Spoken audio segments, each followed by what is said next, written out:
Oh, you ready for a gut punch, Canucks fans? Because if you're not, you better brace yourselves. What in the world is going on with our beloved team and these two Swedish prospects? Are we seriously about to let talent slip through our fingers like sand? This isn't just a minor setback, it's a potential disaster unfolding right before our eyes.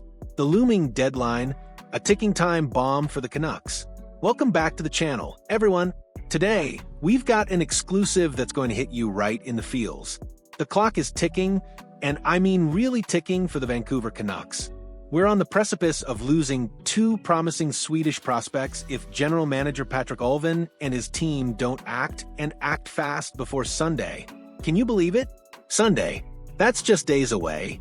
For those of you who might not be up to speed, there's a crucial June 1st deadline looming. This is the day when the rights to European League players drafted in 2021 before they turn 20 expire if their respective NHL clubs haven't signed them. And guess what? For the Vancouver Canucks, this applies to not one, but two young talents, a winger and a defenseman.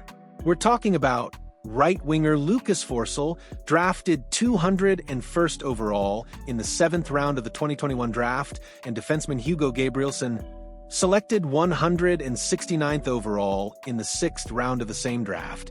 These aren't just names on a list, these are potential future Canucks, players who could contribute to our success down the line. And right now, their future with Vancouver hangs by the thinnest of threads. The thought of letting them go for nothing? It's enough to make any true Canucks fan absolutely furious. Hugo Gabrielson, the defensive conundrum.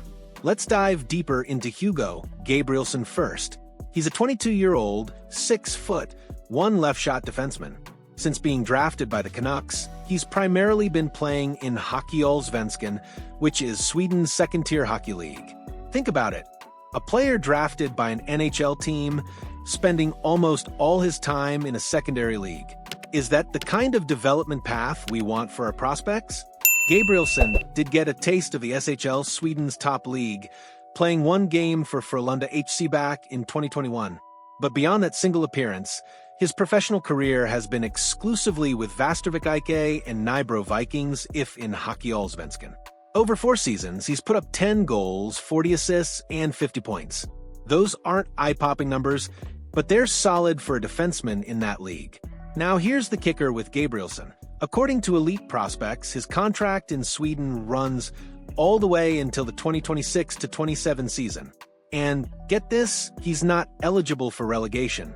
This means that an immediate professional future within the Canucks organization simply isn't apparent. He's tied up for a few more years in Sweden, seemingly with no clear path to North America in the short term. Is it a lost cause? Has his development stalled to a point where the Canucks simply don't see a viable path for him in their system? It's a sad reality to face, but it's one we must confront. What a truly disheartening situation. Lucas Forsell, the stagnated winger. Then we have Lucas Forsell, the 21-year-old winger. He's had a bit more success in Sweden than Gabrielson, having spent more time in the SHL. He even had a promising season in 2022-23 with Färjestad BK, where he notched 11 goals, 2 assists, and 13 points in 35 games. That's a decent return for a young player in a tough league, and it certainly offered a glimmer of hope that he was on the right track. However, since then, Forsell's progression seems to have hit a brick wall.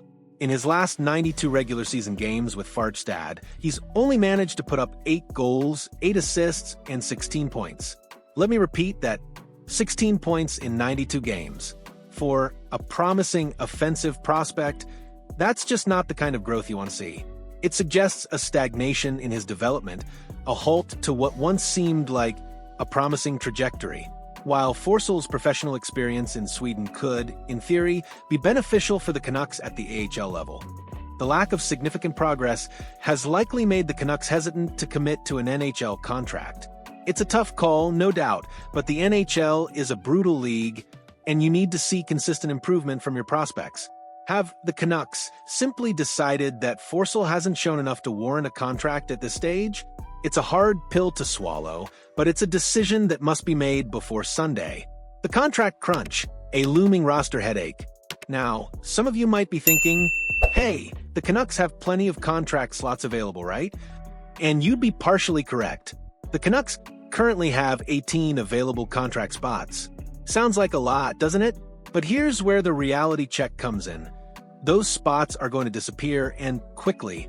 The Canucks have a long list of players and prospects they need to re-sign. We're talking about crucial pieces like Pius Suter, Brock Boeser, Derek Forbort, and Noah Juulsen. Then there are other important depth players and prospects such as Phil Di Giuseppe, Max Sasson, Ada Rady, Nikita Talapilo, and Cole McCord, among others. The list goes on and on. Every one of those re-signings eats into those 18 available spots. So, while it seems like a comfortable buffer now, the Canucks cap and roster management team are going to be working overtime in the coming weeks and months. The decision on Forsell and Gabrielson isn't happening in a vacuum. It's part of a much larger, more complex puzzle. Do the Canucks prioritize these two unproven prospects over securing the players they know can contribute now or in the immediate future? That's the million-dollar question. And the answer, if they let these two walk, might just be a resounding no.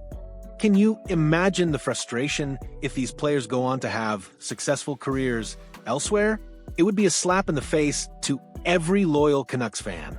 So, as we head into this crucial weekend, the fate of Lucas Forsell and Hugo Gabrielson hangs in the balance. Will the Canucks find a way to sign them before Sunday's deadline?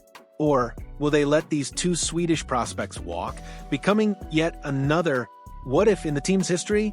Only time will tell, but one thing is for sure, the pressure is on. What do you think should happen? Do the Canucks sign them or let them go? Let us know your thoughts in the comments below. And if you appreciate this kind of in-depth exclusive coverage, make sure to hit that like button and subscribe to the channel so you don't miss out on any of our breaking news and analysis. We're here to keep you informed, engaged, and maybe just a little bit riled up about our favorite team. See you next time.